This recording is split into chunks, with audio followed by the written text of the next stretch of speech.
Sign up at the end of this review to get my personal gear list. Hey folks, Tony Policastro here from the Acoustic Letter. Today we're going to look at a very cool guitar, a very cool reissue from Gibson. But before we do so, please click the link below and sign up for the Acoustic Letter. You'll be very happy that you did so.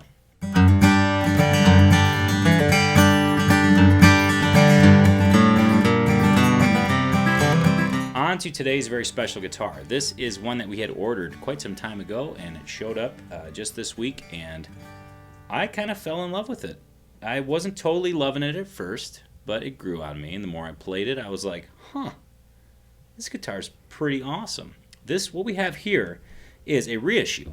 It is a 1942 Banner J45. Not a true vintage guitar, but built just like they were back in 42. What we have is a red spruce top under the classic J45 vintage sunburst, rosewood rectangle bridge with a long through bone saddle, classic fire stripe pickguard, single rosette, cream binding around the top, beautiful mahogany back and sides, and this is all sitting under a real nice kind of gloss finish that's been knocked down to simulate some vintage patina.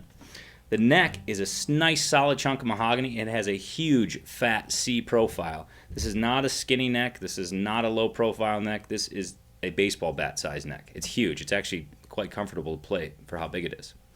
We have rosewood fingerboard with classic J45 dot inlay, an 1 3/4 bone nut, classic Banner style headstock with 3 on a plate white button tuners, again for that vintage appeal.